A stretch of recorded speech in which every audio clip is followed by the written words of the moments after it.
Today, I'm going to show you how to make vanilla yogurt using an Instant Pot. This is really easy, and it only takes 4 ingredients. The only thing we're going to need is this Fairlife ultra filtered milk, some Greek yogurt, and make sure that the yogurt has live cultures in it, a can of Eagle brand condensed milk, sweetened condensed milk, and some vanilla. You don't have to use the Fairlife brand, but you do have to use ultra filtered milk. Using the ultra filtered milk keeps you from having to boil your milk. And I've heard people ask, so you have to buy yogurt to make yogurt? And the answer is yes for this recipe. If you think of it like a starter, like if you were making sourdough bread, you have to have a starter. The Greek yogurt has the live cultures, and that is what helps the milk thicken up to make yogurt. I'm using the 2% reduced fat milk, but if you want a thicker, creamier yogurt, then you can use the whole milk. Another variation that you can make, if you're wanting just plain yogurt, then don't add the sweetened condensed milk or the vanilla. So the first thing you're gonna do is you're just gonna pour in your milk into your Instant Pot. Okay, next we're gonna add 2 tablespoons of the yogurt.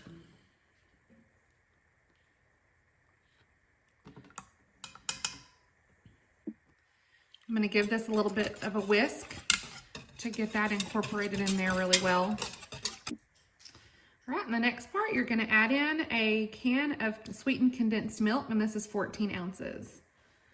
And like I said earlier, if you wanna make just plain yogurt, then don't add this.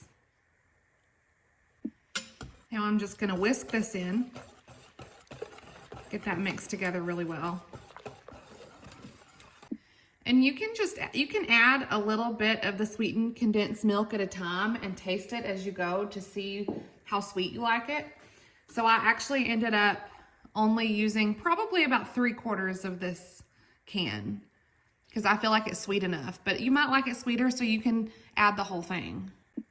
Now you won't add the vanilla until this has already been cooked and ready to stir. So the last part, you're just gonna put your lid on. I would recommend taking off the inner ring inside of your Instapot lid because that ring really can hold on to a lot of smells and flavors, and you don't want your yogurt to taste like what you made for dinner. So I'm just gonna put this lid on. So the last step, you're just going to select your yogurt button right here. Mine's already set to 8 hours, and that's how long it's gonna take. So I'm gonna leave it here for 8 hours, and then we will check back and I'll show you what it looks like. So my timer just went off and it has been 8 hours. So let's see what this looks like. Okay, there it is. Stick the spoon in it. Yep. It's thickened up. So you're not going to stir it yet. What I'm gonna do is I'm gonna put it in the refrigerator until it cools. So I'm actually just gonna leave it overnight since it's evening here now. And then tomorrow I'm gonna add the vanilla and I'll stir it and I'll show you guys what it looks like. And I didn't mention the reason you don't wanna stir it right now is because it will separate and it will thin out. So I'm gonna refrigerate it and let it thicken up. So that way tomorrow, whenever I stir it, it won't be lumpy and it'll be smooth and creamy. I just got this out of the fridge. It's been in there all night, so it's really had time to set up. It's pretty thick now. You can tell by the spoon. So now we can start stirring it together. I'm gonna whisk it a little bit, and then I'm gonna add the vanilla.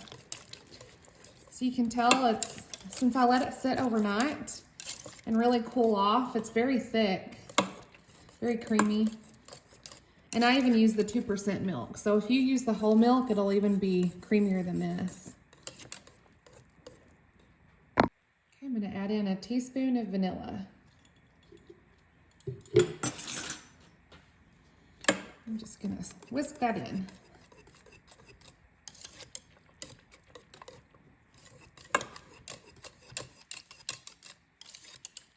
And this makes a lot of yogurt.